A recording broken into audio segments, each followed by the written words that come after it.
Today we're going to talk about igneous rocks. Please use your handout to fill out as you watch this video. Magma versus lava.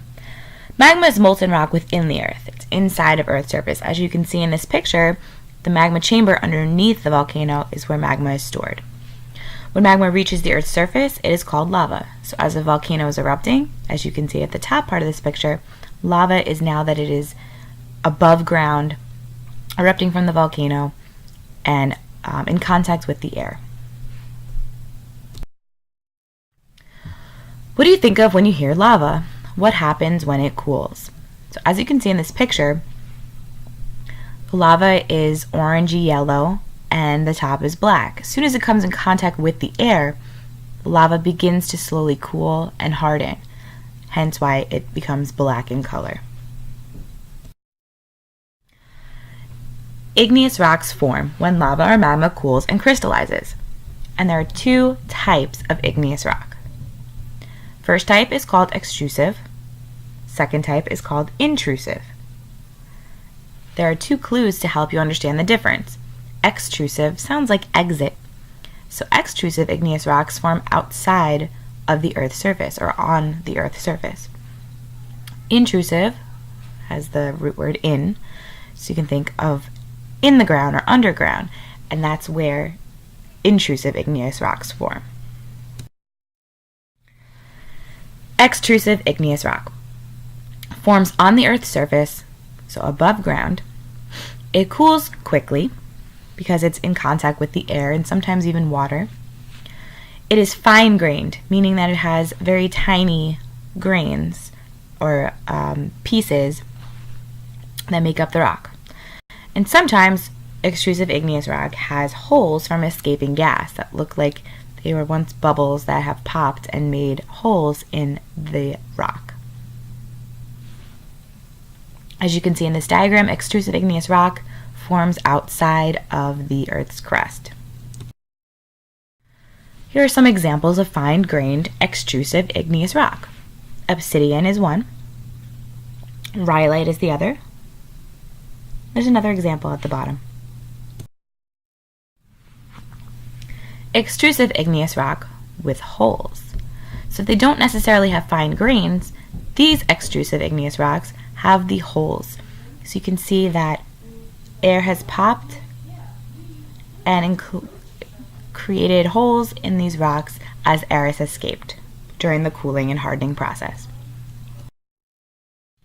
Intrusive igneous rock forms underneath the Earth's crust or inside the Earth's crust.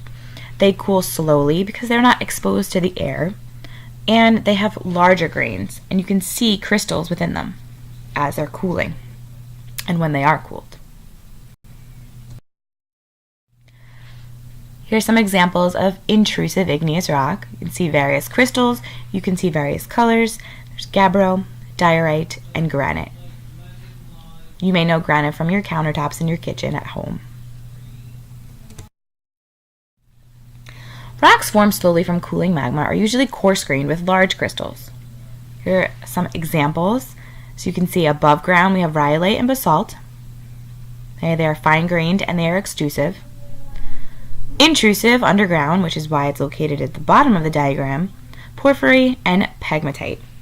You can see the difference of colors, speckled. The extrusive are more so one color, while the intrusive have a variety of different colors, and you can see some crystals. Extrusive igneous rocks cool quickly, and as a result these rocks are fine-grained or have a lack of crystal growth. Because they cool quickly, they're exposed to the air, they do not have crystals. Intrusive rocks cool a lot more slowly. So because of that, they have coarser grains, which is why you can see more different colors as in the last slide.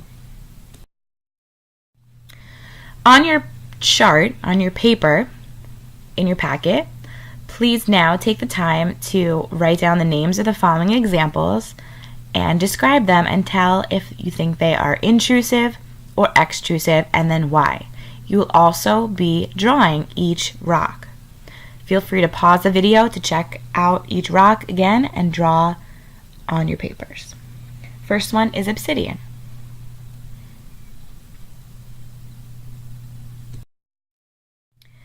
Number 2, granite.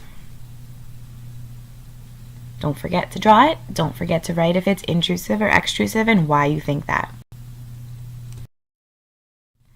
Third example is basalt. Intrusive, extrusive, and why? And don't forget to draw it. Fourth example is called scoria. Is it extrusive or intrusive, and why? And please draw your example. Fifth example is called rhyolite. Is it extrusive or intrusive? How do you know? And draw your example. Sixth example, pumice. Extrusive or intrusive? How do you know? And draw your example.